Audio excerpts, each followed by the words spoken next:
desk and find Bean for me. Ask them for anyone from tech services to please come here. Well, I need an HDMI port, and that one is not working.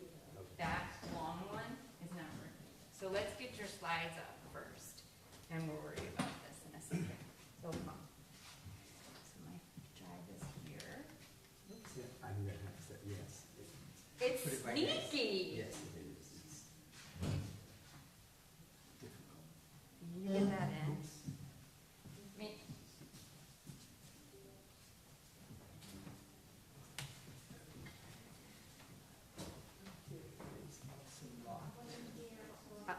What is it locked? Yours is locked? Yeah, I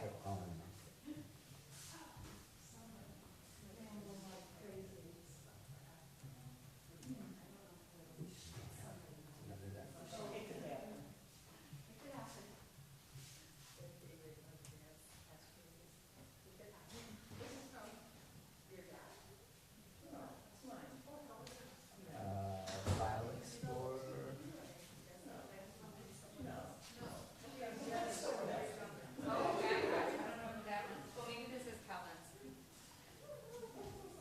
Oh, yes.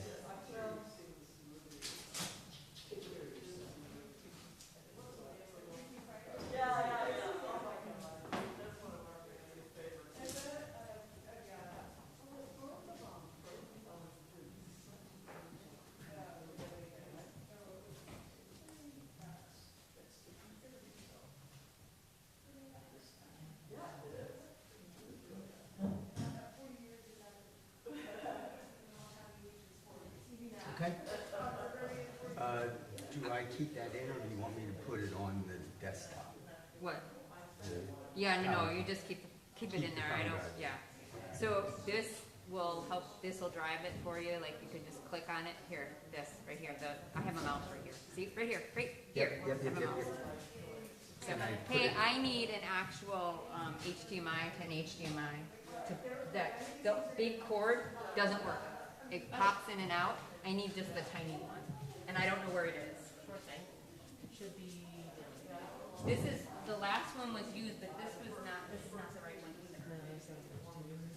So I need the HDMI, and I didn't know things.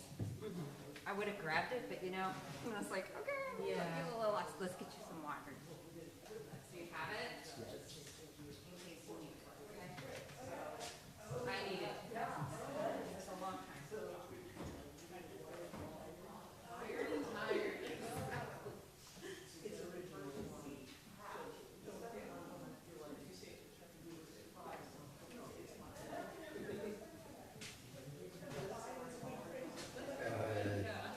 Go fast.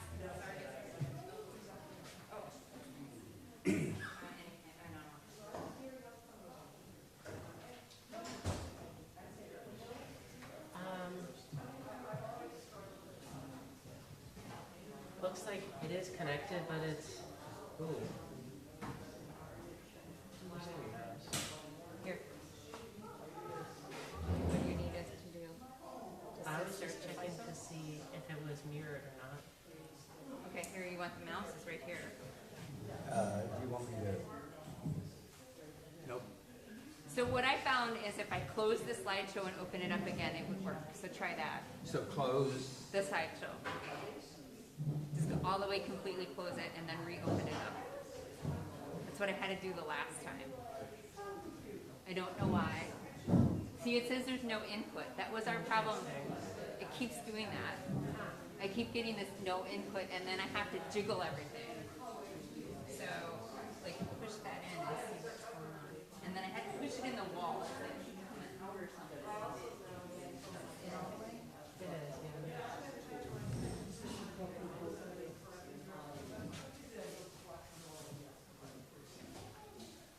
There. Oh no, that's.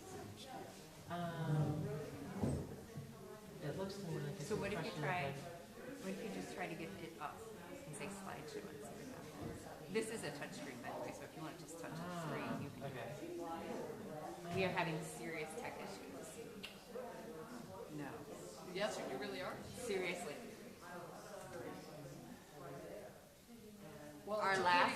our last slideshow, it was going in and out, in and out, in and out, in and out. Oh dear. It was horrible. You don't know what the issue is? What are you trying to do? Okay, I was trying to see. It doesn't have to be the same area.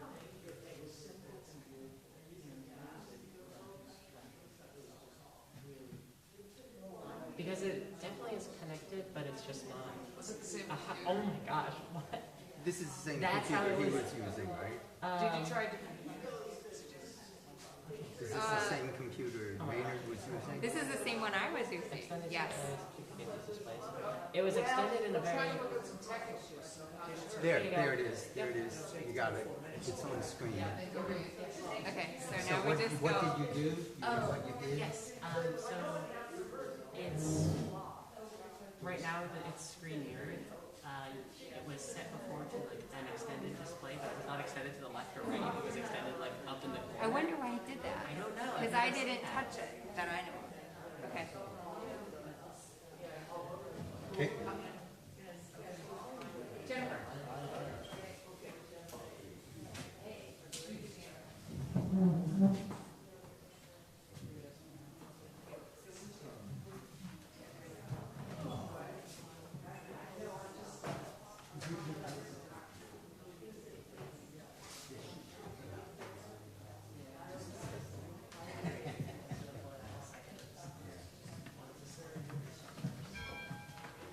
We're not ready yet.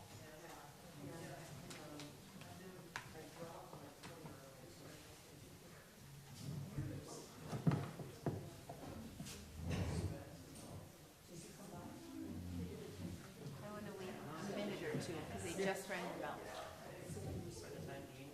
What? Just set it out of the way, so I'll step on it.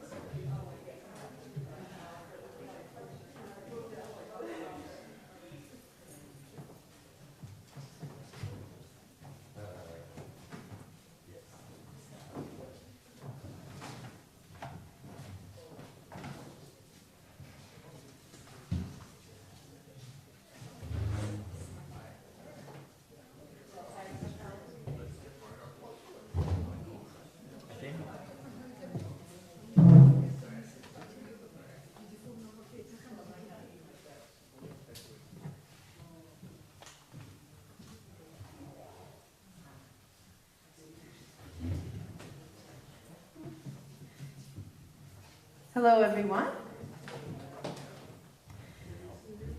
I'm really honored to introduce our next presenter who came here last year as a conferee, and we invited him back this year to talk on our theme of identity.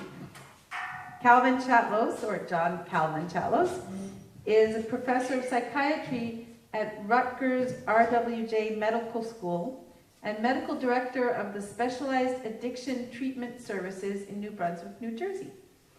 He received his BS in psychology from Washington University in St. Louis, returned to his home in Maryland to attend the University of Maryland School of Medicine, and then went to New York City as a pediatric resident at Montefiore Medical Center, psychiatry resident at NYU Bellevue, and a child and adolescent psychiatry fellow at Columbia University.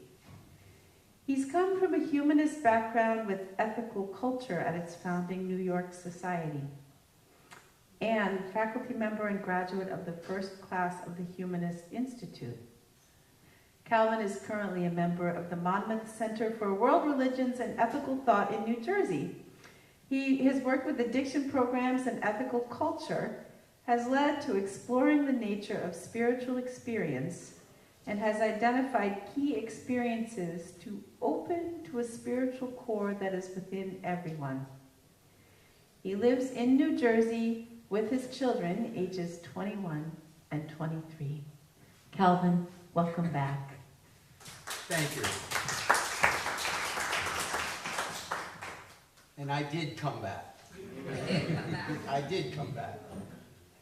So she's already explained a little bit about who I am. I came here last year for the first time and had an absolutely wonderful week.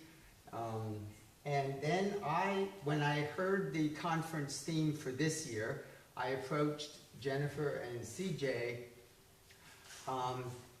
with a suggestion that since we're talking about identity, and identity has to do with development, maybe my credentials as a child and adolescent psychiatrist and pediatric trained physician might qualify me to give an overview. So it's great that we've had several presentations this morning. What I'm going to try to do is put some of what they've talked about in a broad perspective about identity. I'm not an expert in the field of identity, but I will try to keep it as scientifically responsible as I can without boring you with too many details.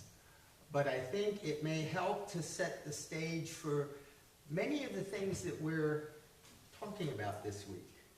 So let me see.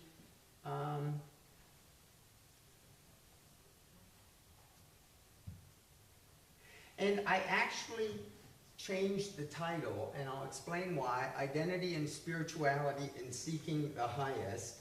But let me say a little bit more about my background. Since I'm talking about identity, I probably should tell you something about my identity, or identities. I grew up in a small town. A little bit because we're losing you on camera. Okay. This better? Yes. I grew up in a small town in Maryland. My father was a minister, a German Reformed that merged with the evangelicals, that merged with the Congregational Christians, and became the United Church of Christ. So I had no idea I had a connection with this island for years. Small world. And when it was in a town where the first American-born saint of the Catholic Church did her work. Elizabeth Ann Seton.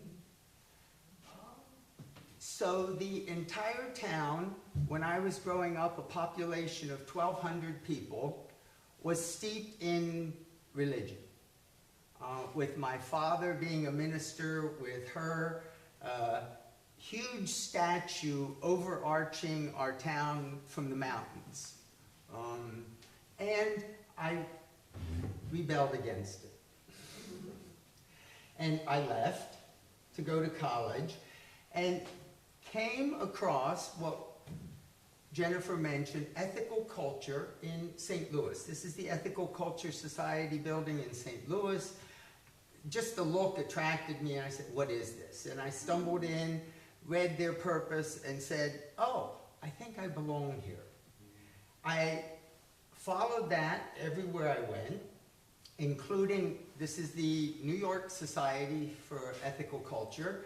It was a small religion founded in 1876 by a rabbi who gave one, I guess you would call lecture or sermon or presentation, and left the rabbinate to start his own religion, Felix Adler.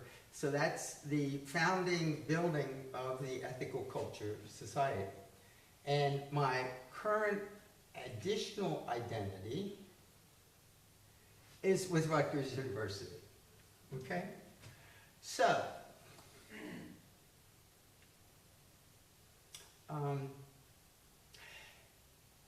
I will try to connect some of my presentation with the previous speakers, and I'll start with connecting with Maynard. The shirt that I wear was made by a woman in Africa, in Kenya, where I went on a mission trip, and during that trip I was able to go to Barack Obama's hometown where his step-grandmother lived and watch him and his sister and the grandmother dedicate a youth development center in Kisumu. So that's that connection. So let's see where else we go. This is a saying above the dais at the New York Society for Ethical Culture that I'm going to begin with. The place where people meet to seek the highest is holy ground. And I am going to be talking about identity and spirituality in seeking the highest.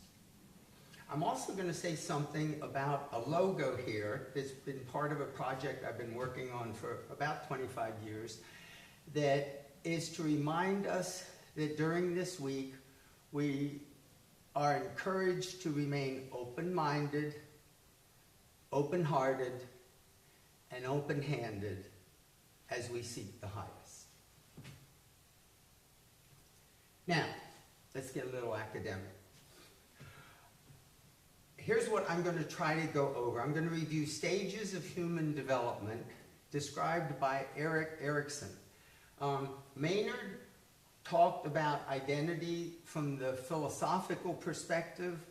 My talk will be from the psychological perspective. And I think one of the best connections you talked about, Sigmund Freud, Erik Erikson was a student of the Freuds. He actually was trained by Anna Freud, Sigmund's daughter, in child psychoanalysis. And I will focus on the stage of identity versus role confusion, and I'll say more about that. I'm going to discuss various approaches to the process of identity formation, different domains, different processes, and different outcomes, so that you have a sense of how do we get there? And as I'm doing this, I would hope that you think of your own path and your own development of identity.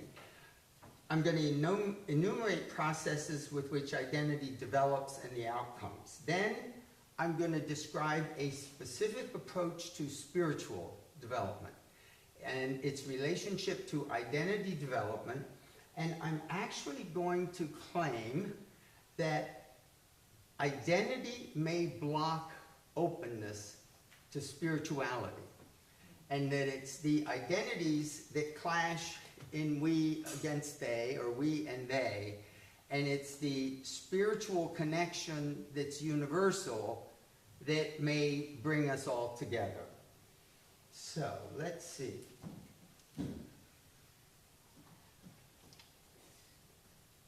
Erik Erikson talked about psychosocial stages of development.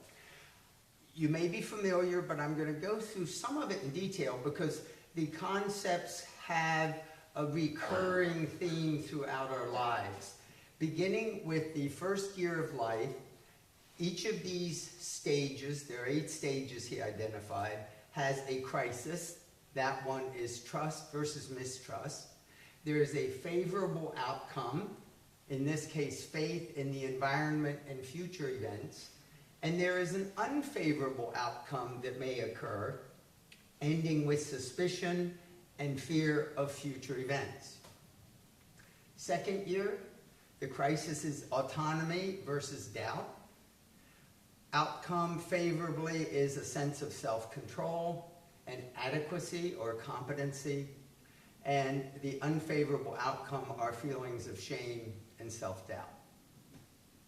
3 through 5, as the child develops and language increases and cognitive development increases, the crisis is initiative versus guilt, the ability to be a self-starter to initiate one's own activities, and the unfavorable outcome is a sense of guilt and inadequacy to be on one's own.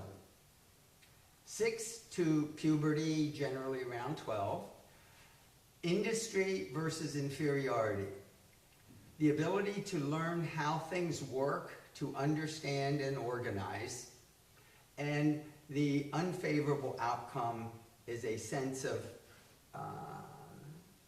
inferiority at understanding and organizing.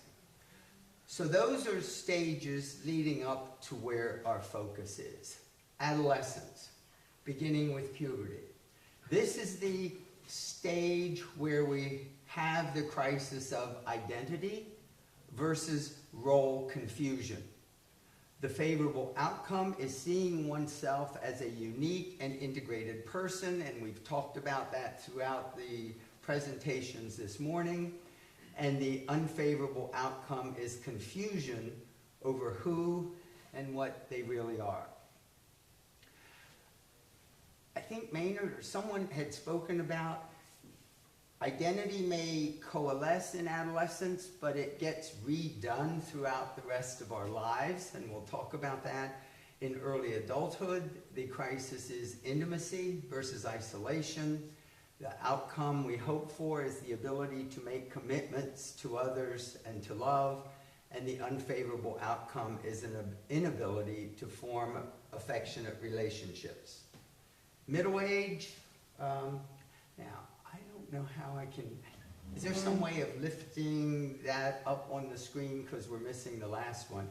Middle age is generativity versus self-absorption. The favorable outcome, the concern for family and society in general during our productive working years, and the unfavorable outcome is self-concern, concern for one's own well-being and prosperity. And then the aging years, I'll read it, you can't see it all. The crisis is integrity versus despair. The favorable outcome is a sense of integrity and fulfillment and a willingness to face death. And the unfavorable outcome is dissatisfaction with life, despair over the prospect of death. Okay? So that's the framework that most of the field of psychology, not philosophy, that when you talk about any discussion with identity, it usually starts with Erickson. But there's been additional work, because his was, you see the date, 1963. Let me expand on his work and where things have gone. When we take a closer look at the adolescent stage of identity versus role confusion, specifically what we're asking for is to figure out, who am I? And choose which roles to adopt, including beliefs, values, and practices. And you're going to hear me say those three words, beliefs, values, and practices, quite a bit today. The favorable goal is identity achievement, that the person understands who they are as a unique individual in relation to past experiences and future plans, and as our previous speakers have talked about, that it begins with our biological and genetic endowment. It continues with our basic drives and desires that come out of that biological endowment and is shaped by the opportunities, by the environment that we find ourselves in. Now, when we look at identity, identity is not a monolithic concept. And when you really look at it, we have multiple identities. And we'll talk about, or someone has talked, multiple identities that may be solid and strong boundaries, and others that may have soft boundaries. But let's look at some of the domains. The personal domains, I'm just going to read these off and show them in more detail. Gender. These are the main domains that we look at or talk about when we look at the psychological research literature. Gender, ethnic, family, religious, and ability, disability. And so there's individual, personal, and then there's social, and we've heard about the multiple parts of each of those. Social is vocational, cultural, may include but may be separate from socioeconomic status, national, and political. Now, let me at least go into them in a little more detail, but I'm not going to get too much, but so that you have some idea of how we frame it. Gender identity, personal conception of self related to being male or female, or both, or neither. And it's associated with the biological sex, the gender identity, and gender expression. It may include male, female, I got this from, and I'm not sure I know them all. Male, female, transgender, gender neutral, non-binary, agender, pangender, genderqueer, two-spirit, third gender, and all, none, or a combination of these. Okay, that's enough to make role confusion complicated. Ethnic. The basis of ethnic identity, identification with a certain ethnicity, usually based on genealogy or ancestry. Family, identity related to genetic or biological, social, historical experiences, beliefs, values, and practices within a family grouping that may be related to common habitation, or there may be an extended family that doesn't necessarily live together but has a family identity. Religious beliefs, values, and practices related to a codified communal faith, family, or cultural traditions, history, and writings.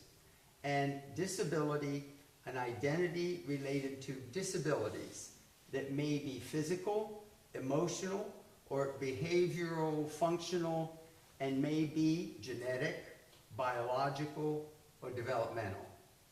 Okay? Now, and here's the social ones. Vocational. It's pretty obvious. Roles, responsibilities, values, and ethical standards for a vocation, profession, or business. Cultural. Learned and shared beliefs, values, and practices, again, of a particular group, generally transmitted intergenerationally. May include geography, gender, race, history, nationality, ethnicity, sexual orientation, and or religious beliefs. Socioeconomic status, usually it's social standing of an individual, usually, at least in this country, based on education, income, and occupation. Sort of, that's the definition of the government's SES status. National identity based on geography, common history, and ancestry. And political, this is an interesting definition, the interpretation of our relationship to others in relation to community beliefs, actions, and laws. Okay? That's the multiple identities that we can have. And the identity may be different in who we're with, in what is the context, and maybe even where we are in that day of our life. Now, let's talk about how the process happens. Identity develops, and they've identified three main processes. And we've heard several of the speakers talk about the exploration, moving beyond a unified approach, looking at the both and, the metaphor, the imaginative play. There is an exploration of identities and aspects of identity for an adolescent to pursue. At a certain point, they make a commitment, which is a relatively firm choice about an identity domain, whether it's personal, individual, whether it's social, and engaging in practices, significant practices that are geared toward the implementation of that choice. Okay? And at some point, there is usually then a reconsideration where they are revisiting exploration within a new experience after the commitment to some degree has been implemented. So do you understand the process? Explore, make a commitment, and reconsider. Now, where can that lead our teenagers? The work has identified 4 main outcomes that I want to at least highlight. The first I've already talked about is identity achievement. The next one I've also mentioned, but I haven't spelled it out, is identity diffusion or role confusion, where the identity has not been achieved, they fail to commit to goals or values and establishing a future life direction, and it is characterized by disorganized thinking, procrastination, and avoidance of issues and actions.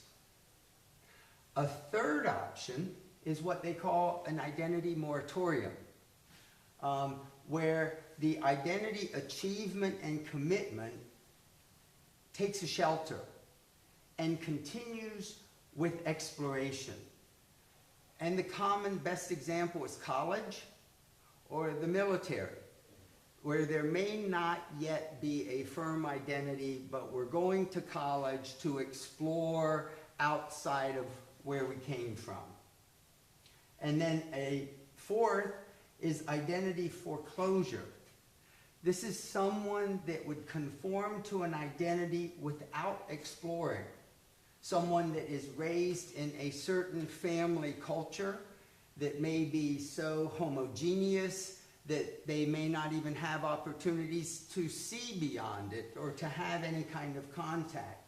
They may follow the values and roles of their parents or cultural norms, and they may even foreclose on a negative identity or the opposite of their parents' reactions or cultural norms, still with little exploration. So let me put that into a table. Identity achievement, usually with high exploration and a firm commitment. Go down to identity diffusion, where there isn't much exploration and there isn't much commitment and there's a lot of confusion.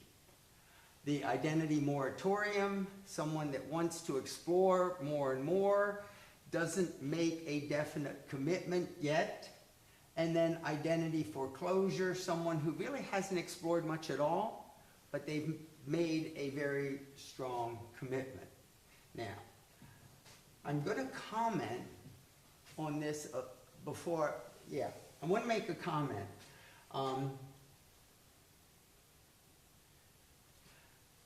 The language that our culture and our science and our approach to identity may have a limitation that I'm going to try to point out, having to do with the most favorable outcome being identity achievement.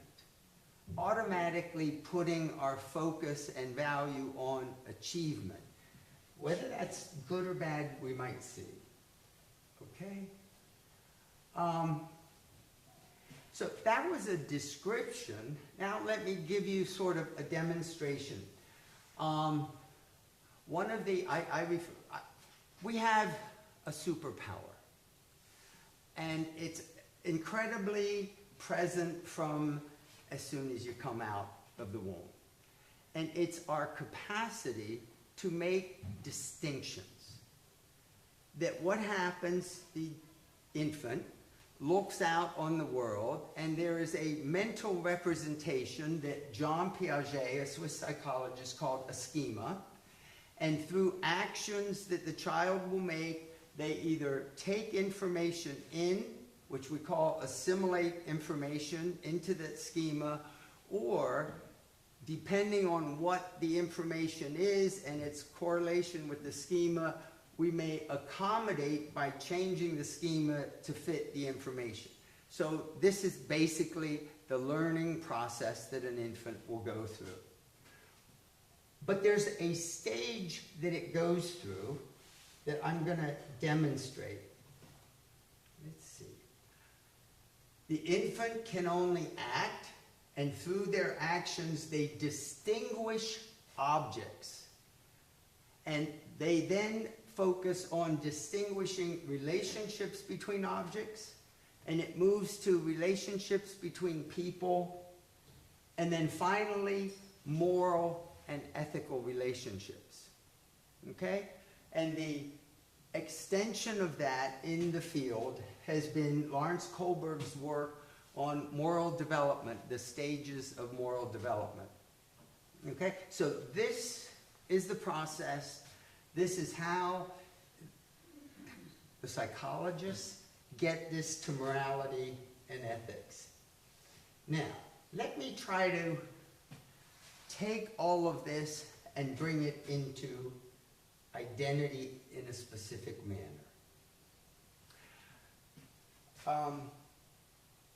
The work that I do as a psychiatrist primarily uses a cognitive behavioral theory focus.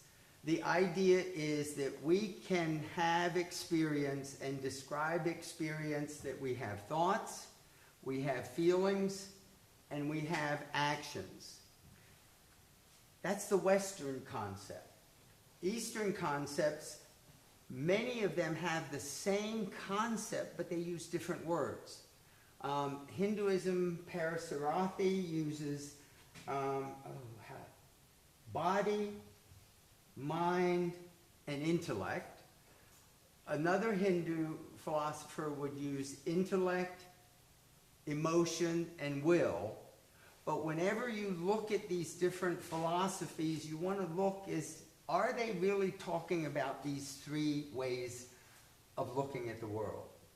Now, when we use these processes to look at life, somewhere along the line this identity development comes to beliefs, values, and habits or practices.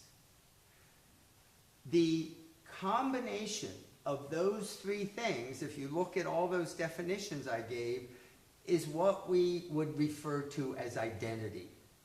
A set of beliefs with certain values engaged in habits or practices. Now, there's a serious problem with the way our minds operate. I just said, this is religious identity, beliefs, values, and practices. Each one of those has both an explicit and an implicit characteristic. Let me explain what I mean. I can get into a discussion with people about beliefs, values, and habits and practices, and it will never go anywhere. If I stay on that level, it's my identity against their identity, and we're just, butting heads.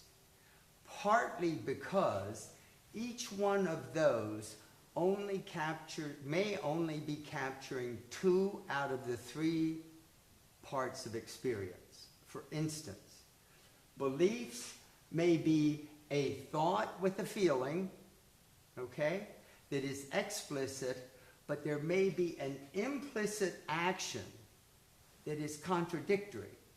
Hypocrisy. Someone that says, I believe in the equality of all people, and they're racist, or they're prejudiced. But that's the way their identity has developed.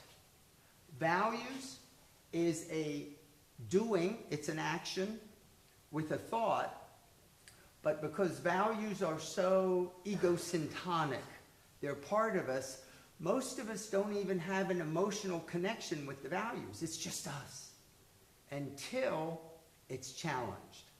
For instance, someone that may value sacrificing themselves to take care of others, well, at a certain point, they become aware of what they've given up, what they've lost, and the emotions skyrocket.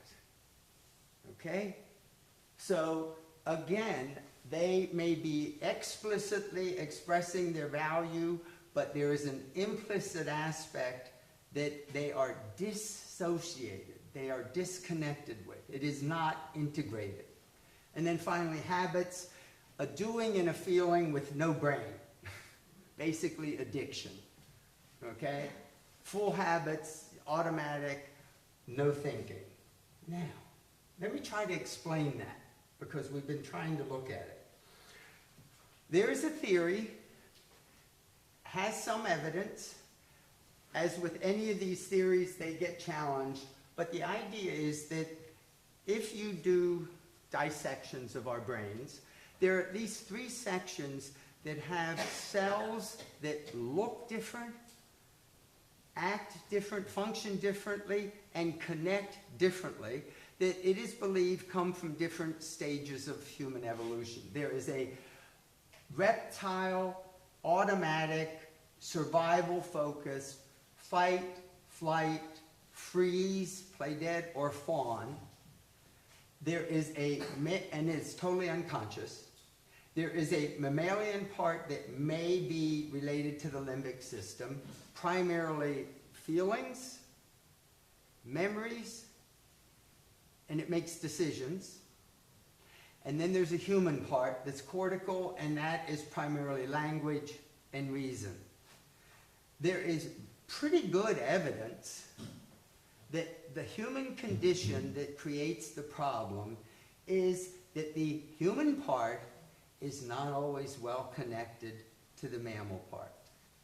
And we literally have 2 brain processors going on simultaneously. And the faster, unconscious, non-rational, older one works first, and so the newer, conscious, rational, human part defaults to the older one, and it may or may not know what happens in the older one, and it may or may not have an impact and intervene. Do you understand what I'm saying? This is the problem with the human condition. So here's what happens. Something happens. The limbic brain reacts first. It makes a decision that is irrational because it doesn't come from the human cortex. It comes from the animal part of decision making and memory, which really is associational rather than rational. For instance, a decision. I always give an example. 8-year-old gets physically beaten. What is the decision? I am a failure. Does that make any sense whatsoever? Not really. Or I am worthless, or I should be dead. And the cortex has no awareness that that decision was made. And that decision controls that person's life. And as it controls that person's life, we have no awareness that that's the control. However, there is a subtle awareness that we would call a drive or a desire that our cortex has to deal with. And the way our cortex deals with it is by changing behaviors, including defense mechanisms, and you can't read the rest. It includes drugs, money, power, rituals, and beliefs, all in an attempt to address that limbic part, which is always present, is always active, and it's always telling the cortex, wake up and fix me. And most of us and most people call that anxiety. Anxiety are the memories and the decisions that that part of our brain made that we're not aware of. That's what anxiety, if it is not a psychiatric, biological anxiety disorder, that's a different thing.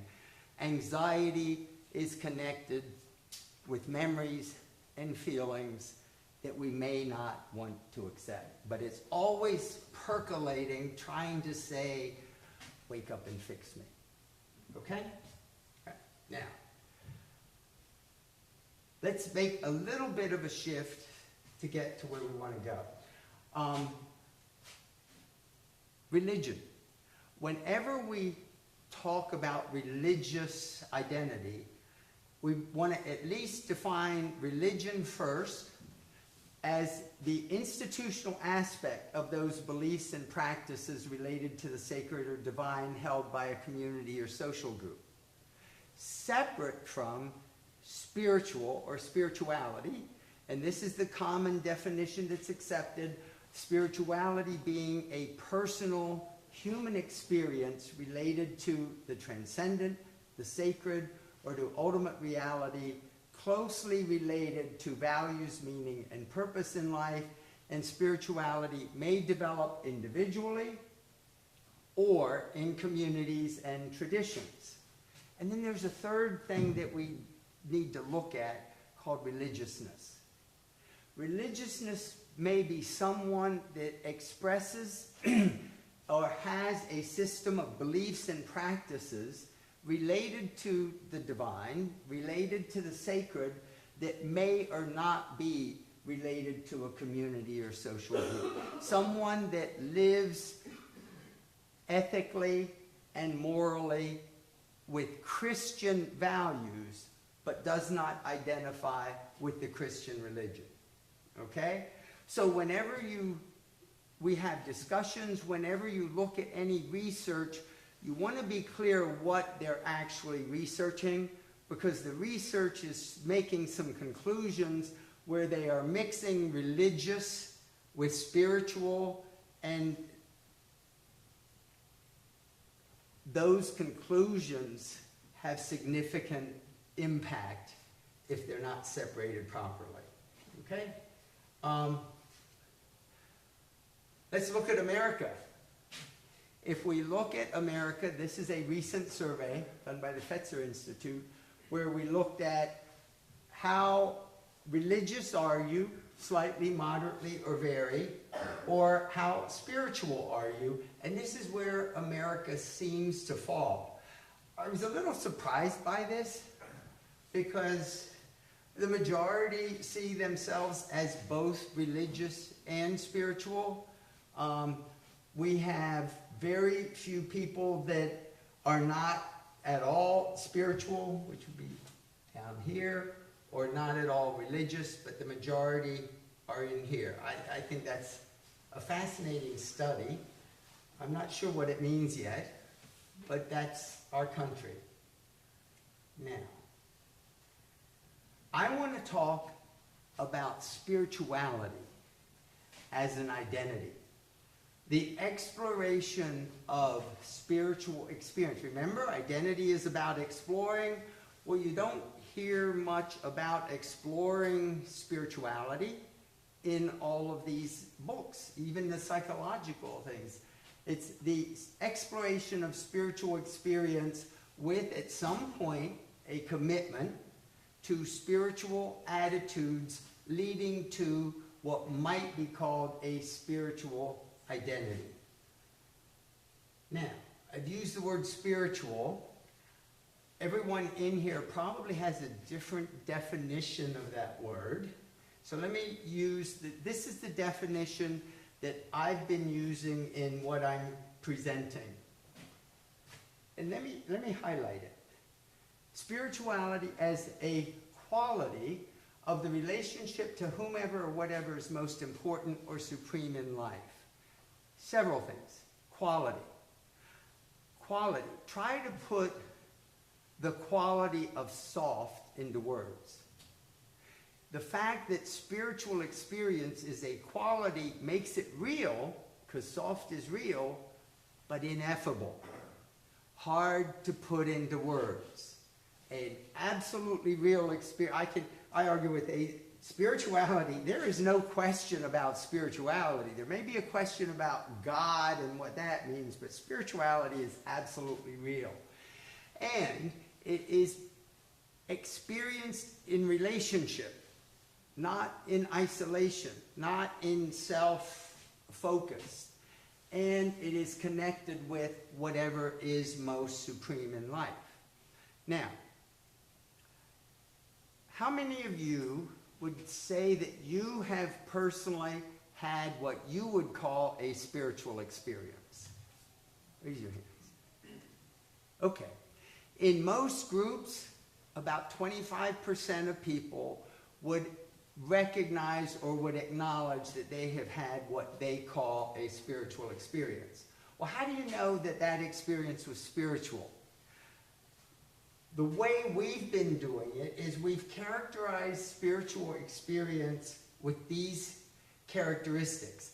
There may be one, there may be two, there may be all, but any spiritual experience that I think a person has at least one of these characteristics that have them recognize the spiritual nature. There's a sense of connectedness to something outside, something greater than our normal daily experience. There is a sense of aliveness that any of you have had a spiritual experience. The energy, the vitality that just opens up is incredible. There's often a sense of wholeness or integrity. Something gets pulled together. There is an emotional response. It may be serenity or peace. It may be joy. It may be awe. Emotionally, depending on the circumstances. And with most spiritual experiences, there is a new meaning or a new purpose in life. So these are the characteristics we use to recognize that this experience fits in the domain of what we would call spiritual. Now, let's go back to where we were here. Okay? We talked about religious identity. We talked about how you can look at beliefs, values, and habits as a part of a religious identity that may not be integrated. If we take the same thoughts, feelings, and behaviors and integrate them in the domain of being, our being is an integration of all three, so that explicit and implicit isn't there, where all three of those thoughts, feelings, and behaviors are connected. That is what we use by the word attitude. An attitude is an integration of a thought, a feeling, and an action. A pessimistic attitude is a thought that, this is crap, this won't work. An emotion that may be disappointment, disgust even, and an action of disavowal, dismissal, withdrawal, whatever. An attitude points our direction in a certain way, but it includes all of our being. So that spiritual experience can be much more integrated than religious, but they can be connected. Okay? Now,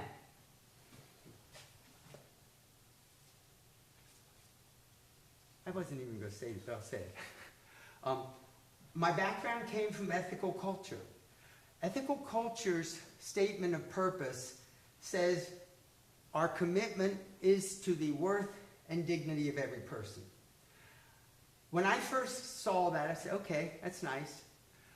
I worked at trying to operationalize it. What does it mean, a commitment to the worth and dignity of every person?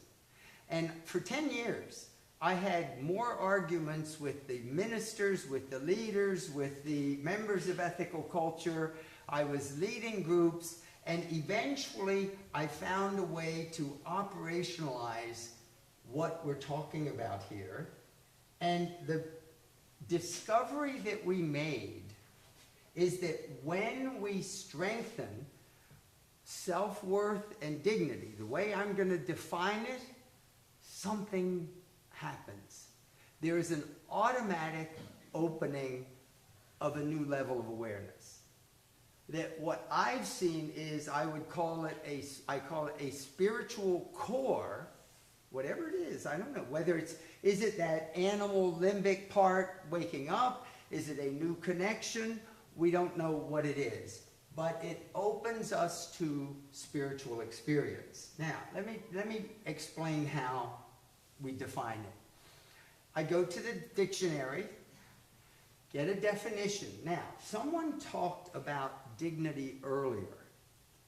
You did. Okay. I think Dr. Alsleb, you talked about dignity, I think, maybe. The problem with dignity is in almost, and I've done lots of reading about this, both in America, internationally, because there are certain institutions that also have a commitment to dignity. Most places use dignity as a noun, which is not how we're using it, and they confuse worth with dignity. So let me try to tease some of this out. First of all, there are two major ways to use the word worth that are very different. So whenever you're in a conversation, which way are you talking about? The worth of being is all people are worthy of life, liberty, and the pursuit of happiness. Is there proof for that? No. I always raise the question, if we were human, if we were not human, would humans have worth? The answer to that is sort of like, what is the sound of one hand clapping? Right? What I'm talking about that we operationalize is worth as an experience of being, recognized as self-worth.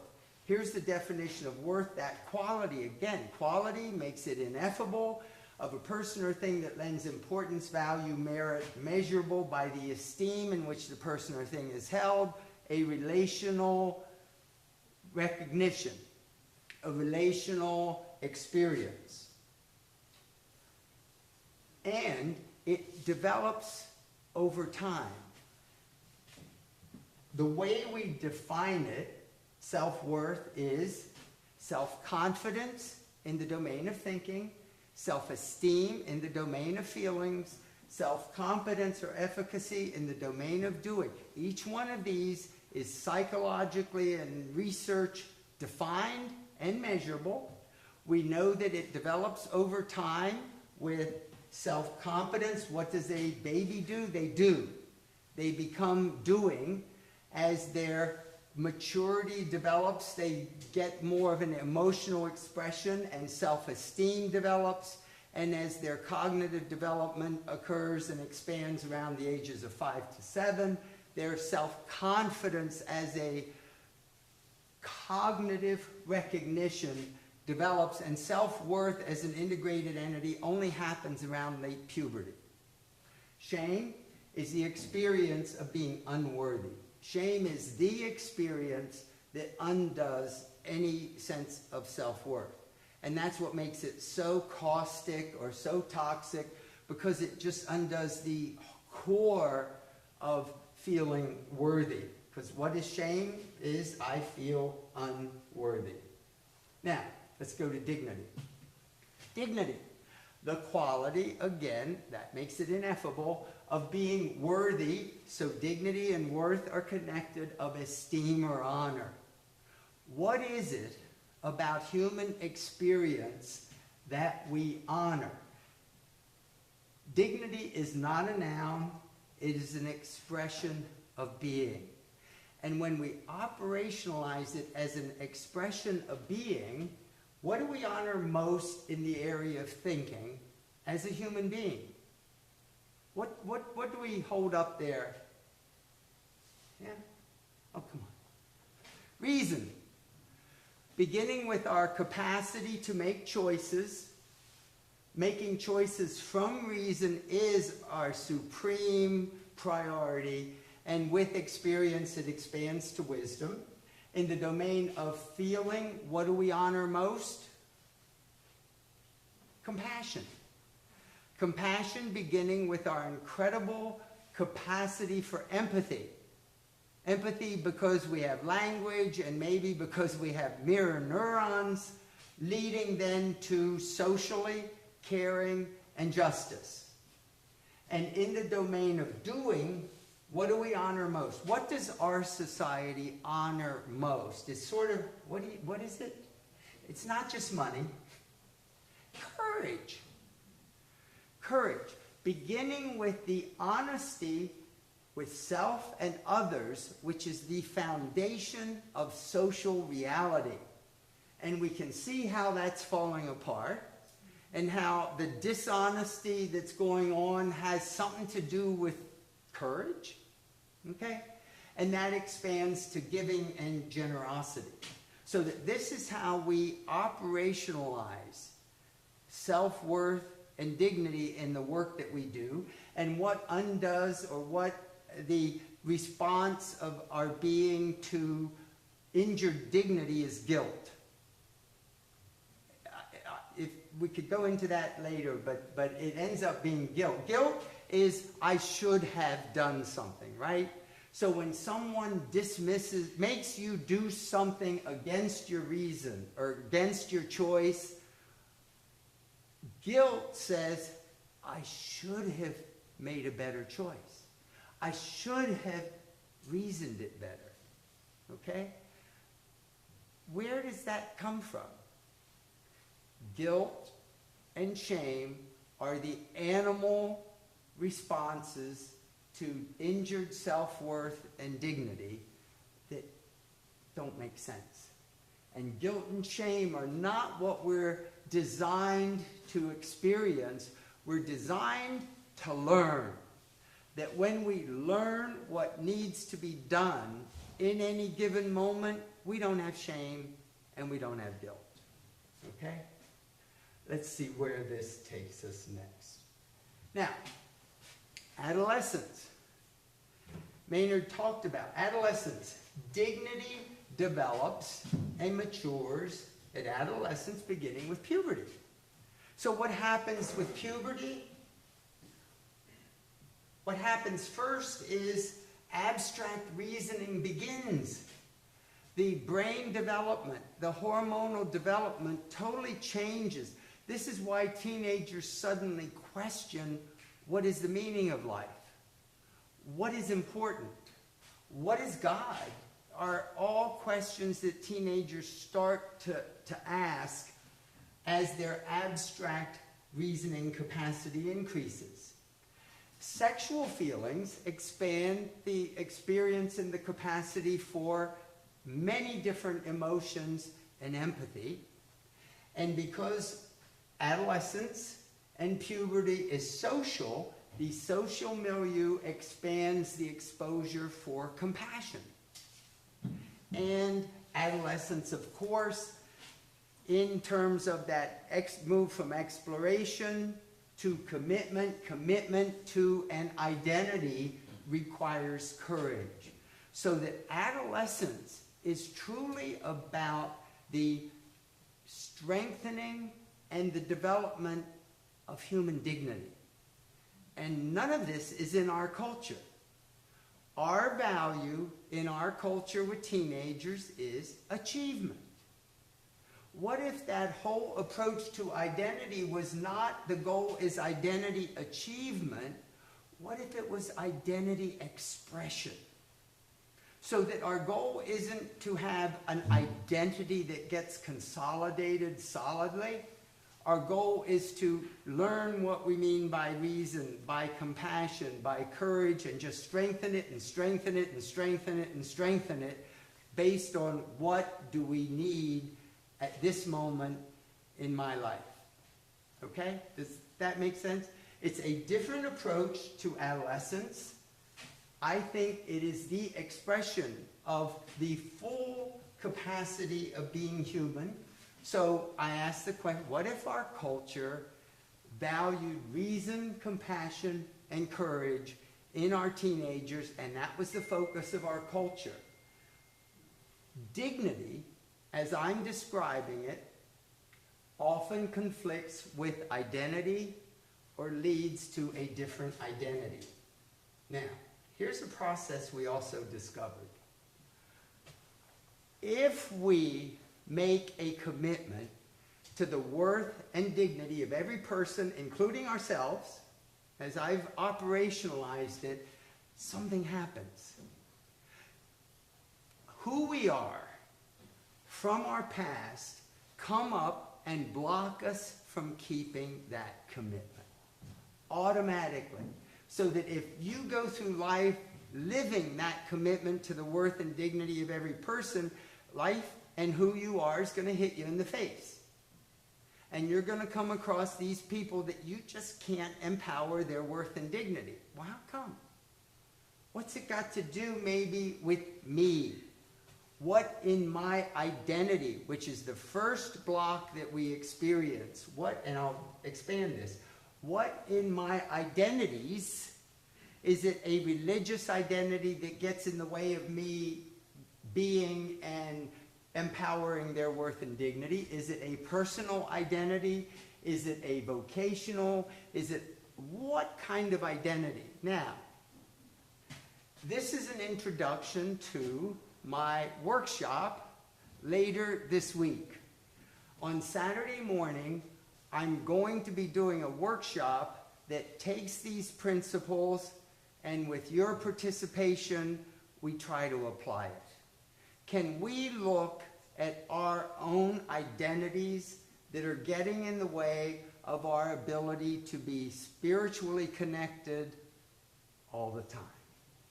And of course, okay? So this is the process that we unravel in opening and transforming people. So here's what happens. Identity. Identity is a set of committed attitudes, and an identity, as several of the speakers talked about, automatically creates,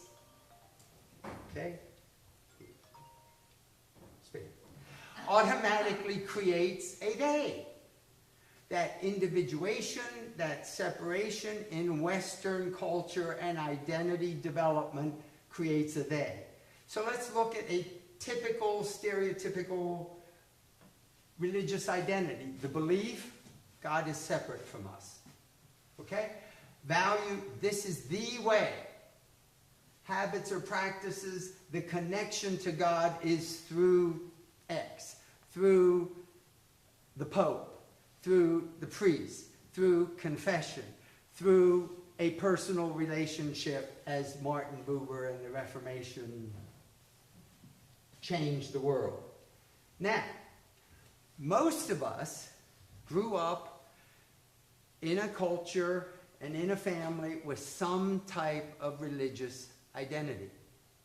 And most of us reacted to it.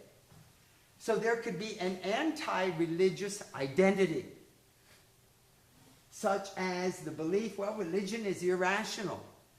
It's abusive.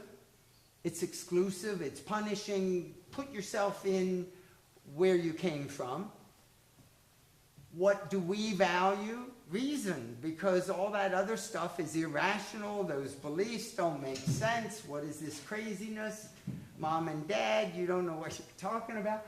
And what do we do as a practice? We dismiss and we avoid religion associations, and many of us will even avoid looking at spiritual experience in intimate detail because we still associate it with religion. Okay? I think, yeah. My parents were religious, and even though I never connected with the spirituality, they lived their religion. They truly relied on God. Many times we would take a family of 6 by car 1,200 miles to our relatives in Florida, and my dad would have $100 in his wallet. And along the way, I can't tell you how many times the car broke down and there were people that helped us.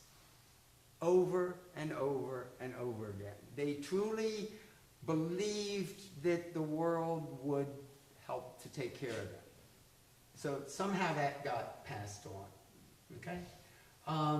So our goal of those structures of the past is to transform them. And when we look at identity, the transformation of identity is into common humanity. So that's the possibility when we can transcend identities. when we no longer have to hold on to them and butt heads against them. This, for me, is what's hopeful about the way we are designed as human beings. There is this drive, wherever it's coming from, for unity, for cooperation, for a common, compassionate, loving humanity. And then the work we do further is we will look at which of these other experiences of being need to be transformed. What attitudes do we need? The attitude that's related to spiritual attitude, all is good. All is necessary. It is not wrong. It is not broken. It is not ill. It may only be hurt. The belief that you are capable and you can make choices from reason, not from emotion, but from reason. We value your self-efficacy and compassion, habits of mindfulness and self-awareness, awareness of this experience beyond our daily awareness. The thought, you can do it, it is worth it. Feelings, all of those bad feelings or hurtful feelings or dysphoric feelings lead to self-acceptance. It may require forgiveness. It may require self-compassion. The behaviors that come out of this process end up being cooperation, because that's where it all started from. Expectations is one of the more subtle aspects of what gets in the way. And the whole idea of detachment of Vedanta and Eastern philosophy is just absolutely wonderful at getting beyond the expectations and desires. And then we even try to integrate it in a physical, totally holistic, integrated manner. That is the transformation to a spiritual identity. Okay? Any questions about this? My workshop on Saturday at 9:30 in the morning, I don't know how much transformational abilities are going to be there, but I would invite you to at least come and let's explore it. Let's see what this process can be. I don't know how to... I'm currently working on a project. I've developed an approach to therapeutic interventions that opens up this spiritual core. And I'm working with a group of people in a men's addiction residential treatment center. They are there for 4 to 6 months. And I thought they would laugh at me when we started doing this. They jumped at the opportunity, and the heartwarming, compassionate, loving experiences that were behind. Most of these had spent at least a third of their life in jail. They were filled with hatred. They were filled with guilt, with shame. Probably a third of them had in some way been connected with murder or the death of someone very close to them. When that spiritual connection gets made, gets opened up, I don't know anything greater than that. So I've gotten a grant to research this and do psychological assessments and neuroimaging before and after. So that's my excitement. This whole framework actually came out of the IRAS presentation I gave last year. It was printed in Zygon. You can look at it. If you don't want to copy down the DOI, just Google Chatlos and spirituality and it'll come up. So this is the overall framework of a commitment to worth and dignity, that when we strengthen that when we use our reason, our compassion, and our courage to strengthen our self-confidence, our self-competence, our self-esteem, it opens this spiritual core to love, to truth, to faith in just an incredible manner. Now, one last comment. The logo here, I said, is a reminder for us for the week to remain open-minded, open-hearted, and open-handed. As you go out the door, on the back, there are little pins if you would like to wear them for the week to remind you. It's all part of what I'm referring to as the Human Faith Project. It is reaching up to whatever is the highest as we are exploring it on a daily basis. And I'll end with my quote that I love. The highest spiritual practice is self-observation without judgment. So, thank you very much. I believe we have time for questions still. Yes, we do. I don't think I've gone over. So, Thank you so much for that. So I will take questions. So do we have any questions? Awesome. Make sure you state your full name so the people online can hear. I'm Swami Sarvapriyananda, and I absolutely loved your presentation. Just one observation and one question. Sri Ramakrishna, he loved punning on words, but unfortunately the puns are in Bengali, but I have to work at translating them. When you talk about self-worth and self-dignity, and dignity and self-worth, Sri Ramakrishna defined a human being as, the Bengali word for human being is manush, which is common to many Indian languages. Manush just means a human being. But he played with the words. He split it into two words, man, hush. Man means self-worth or dignity, and hush means an awareness of that. So an awakening to the awareness of one's own and others' worth and dignity. So that he defined as a human being. What comes out of it, for example, Swami Vivekananda, who came here for the Parliament of World Religions. Parliament of World Religions, and he established a center where I come from. So, for example, his take on just about everything flows from this humility. He says, humility does not consist in being a doormat. It's rather seeing the greatness in the other person. That's humility. So my question there would be, Eastern tradition, Sri Ramakrishna, Vivekananda, and all of them, what they would see here is a manifestation of spirituality. So at the core of all of this, they would say that there is a spiritual reality which is what we are, and this is the proper manifestation of this. Literally, it is making it operational, as you said. Yeah. So what I noticed here, I think this is your project, so I understand why you have done it, but have you deliberately or consciously left out, the spirit word, the God word, the self, Atman word in that sense, of a spiritual core? Is it to make it naturalistic? Have I left out what? For example, Vivekananda would define it as the manifestation of the divinity already within us. Yeah. So instead of saying the divinity within us, we are just focused on the manifestation aspects of it and said that's spirituality. Manifestation is spirituality. Yeah. But suppose if I push further, a metaphysician would push further. Manifestation of what? What is being manifested here? Divinity. Divinity, okay.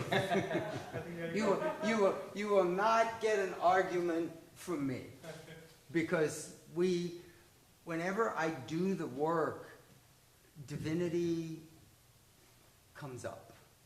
And whether we use the word God or whether we use spirit, whatever it is, we're trying to distinguish something, and it almost has no name, or it has many names.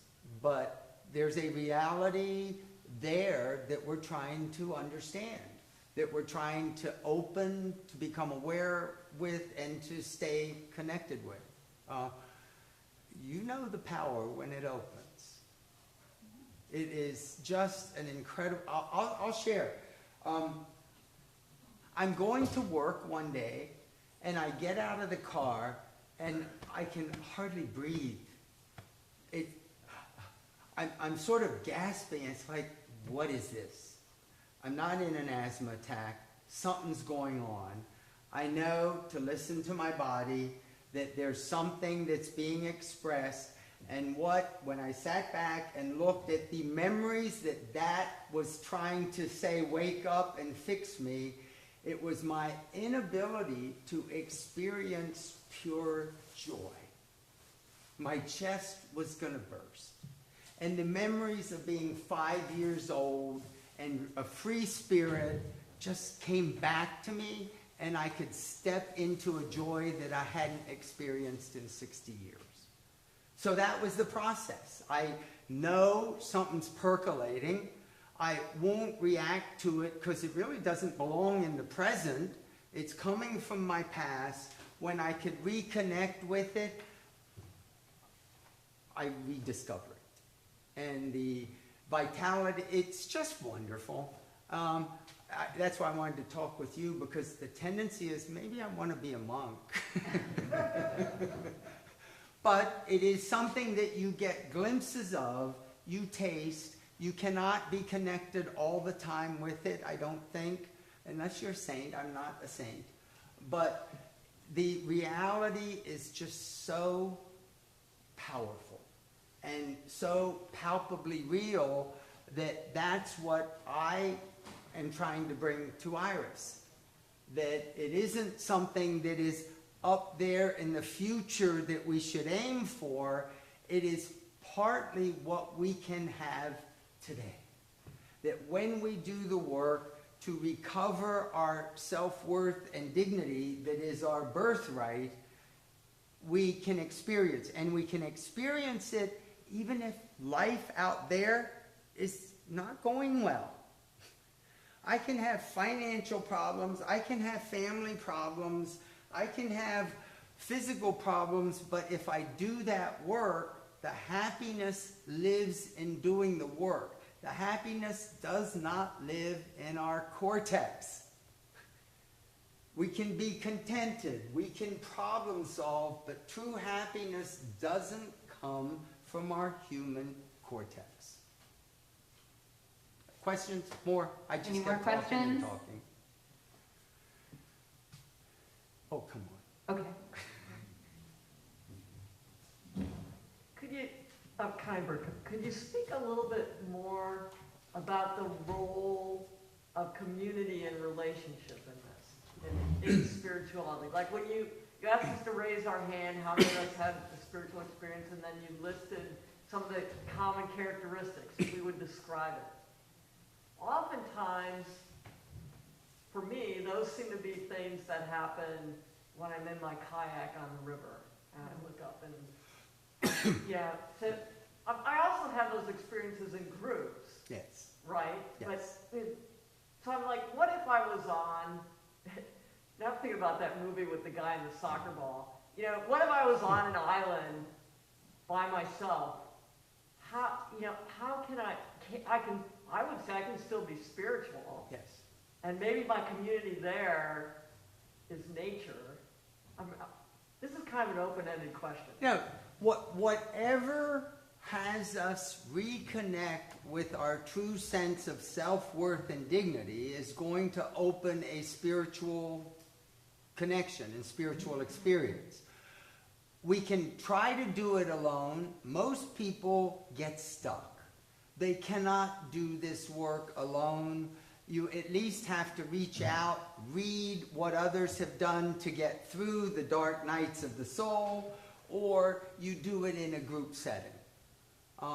Because what I eventually learned, because I'm a practicing psychiatrist, it isn't, it's pretty often that I'll get patients that are telling me something that just want me to, I want to punch the shit out of them. Okay? What they're telling me is so disgusting that, what do I do? I've learned that whatever patient brings up that in me is the patient I need to be with, because there's a lesson they're trying to teach me. And when I can reach inside and connect with the pain and the hurt that they are expressing, I can love them. So that I can learn to use others they can help me, we can help each other. So it is, yes, it can be done individually. I think it's hard. And that's why I think a community is best where this is done, in a community sharing. That's when we really find our common humanity, and we, unfortunately, the intimacy that's needed in sharing our ugly parts takes a lot of courage. It really takes a lot of courage. But that's the invitation, to dive in there. We've all had our dark nights of the soul. More questions?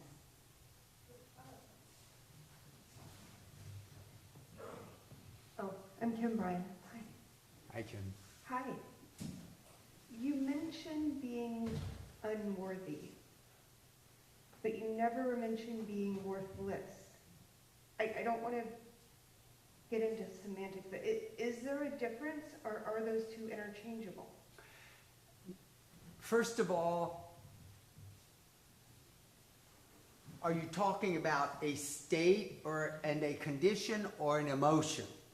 People will have emotions of feeling unworthy, and they will have emotions of feeling worthless. Okay?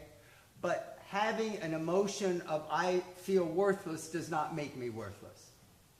Does that make sense? We can have feelings that do not determine the reality. And so what we have to teach, and this is what I try to teach teenagers, the best thing we can do for any young person is they believe, they have an attitude that I am what I feel. Madonna, express yourself. Well, the best thing we can do for a teenager is to teach them that no, you are not what you feel, you have feelings. And you have thoughts, and you can have action, and you have the capacity to make a choice for which ones of those you empower. Because at a certain point, most of their emotional life when they're 15 and 16 years old is coming from past. They're being triggered, they're being triggered, they're being triggered by their friends, by new opportunities, by money, by the world. And they need to learn what am I to do that is real and now, and what is being triggered, especially in relationships. Does that make sense? You can have an emotion that does not make it a state. I can feel worthless does not make me worthless. So let's give Calvin a round of applause, and now happy hour. Happy hour, the spiritual opportunity. The spirit that moves us. All right? Oh man, do I need to bend your ear? Don't forget this one. I just closed it.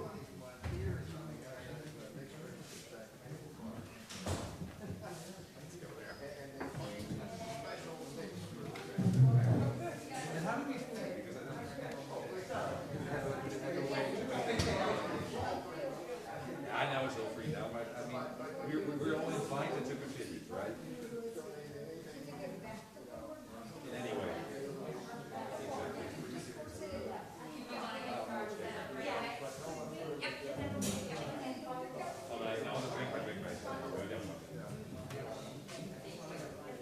Alrighty, I'm gonna set her up, and then I'll join you. Okay. Huh? They will at some point, right? Okay, hold on. Thanks, Maynard. All right, so you want to use your computer? Yes, no problem.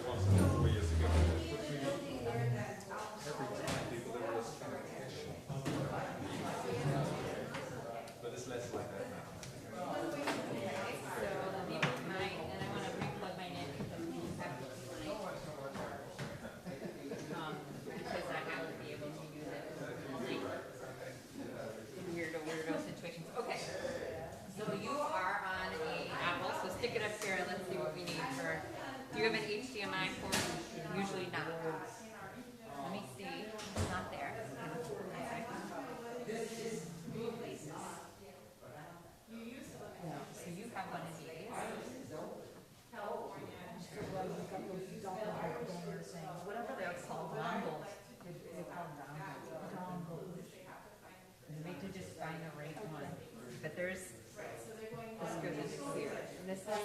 Maybe it's this side.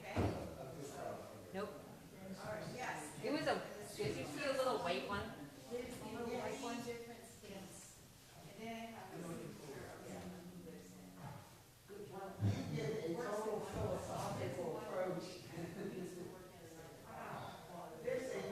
Let me go back and see. There was a little white one here just a minute ago, because we had an apple working before. And this is.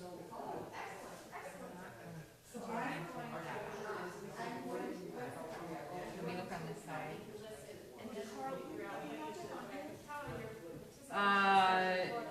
You know, usually the tech people, they have all these. They have all these. So this is not the right, when we need to find the right one, then we can ask them and they'll go for it. They might have pocketed it. You know what I'm trying to say? They might have grabbed it and put it in their pocket. We caught it. So, okay. So what we'll do is, tech usually shows up here in executive. And I'll go ask and see if he's available. They might not be. If that's the case, we'll make sure it's working before you talk. Okay. You know, usually they're here 15 minutes before, and we'll get it all set up. Okay. I have another question for you. Yeah. At the very, very end, one of the things that I would like to do is to play, it's a musical piece, Is it copyrighted? no, it's available on YouTube. It's Okay. the teacher that I have studied with and all of that. Okay. And will they still It'll be just fine. It's just that people are gonna watch it on a screen that are coming in this way. Oh, we're still on camera. Say hi. And so people will watch it on a screen when it's solid like that. We're still on camera. So it'll come in. It will come in, and they'll be able to see it. So. all right? Okay. So I'm gonna first check that. I have a feeling that they usually set up for happy hour, and then they set up for dinner. So, and I think when they do that, they're all handwrite that. Oh yeah, here you've got a whole strip. So yeah, I highly suggest that because it makes it easier. You don't lose the battery.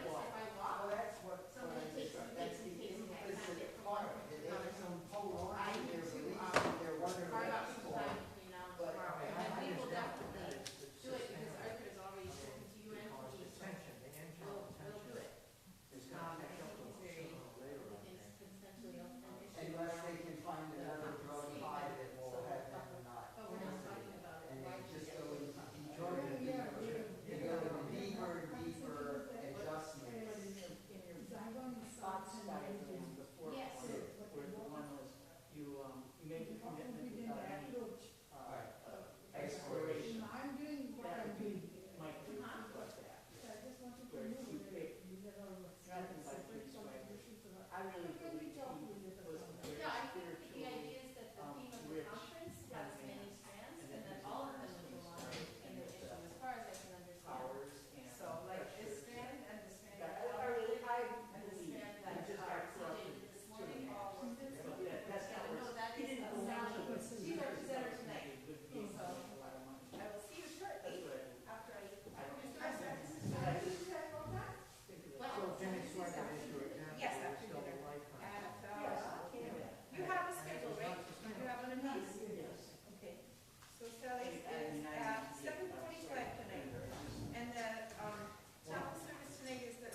it before, they'll bring it with them, Okay.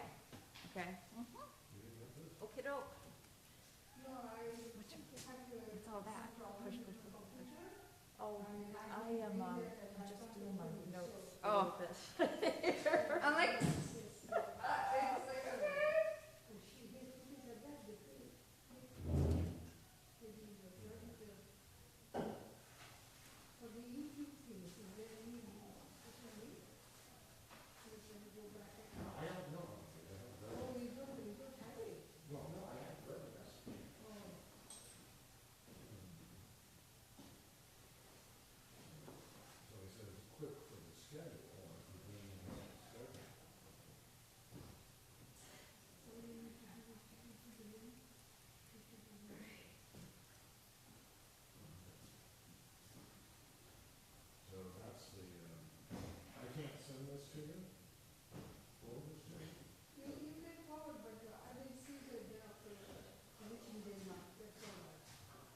What would you watch it on? You didn't take it forward.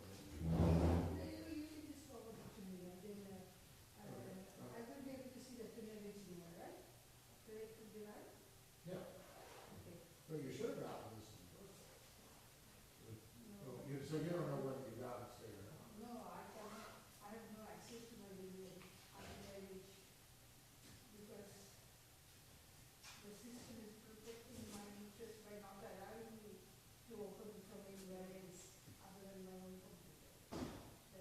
Other than your own what?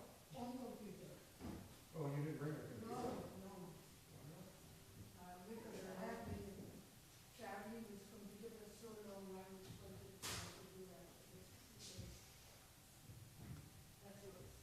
Why would you?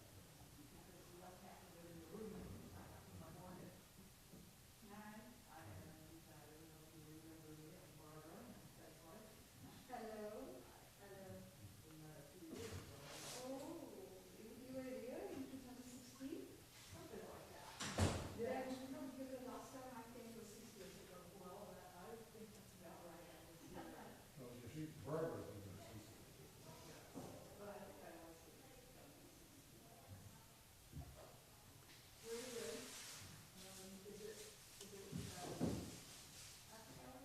Yeah. Yeah, I just did.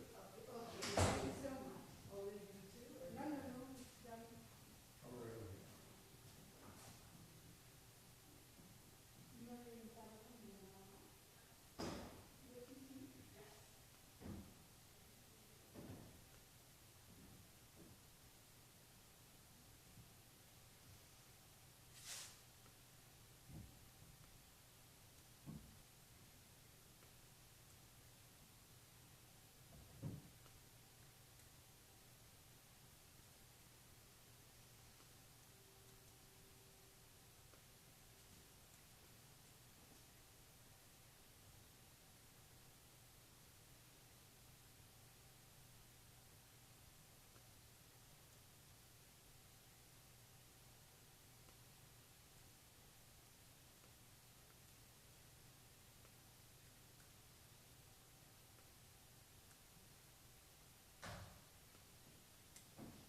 Mm-hmm.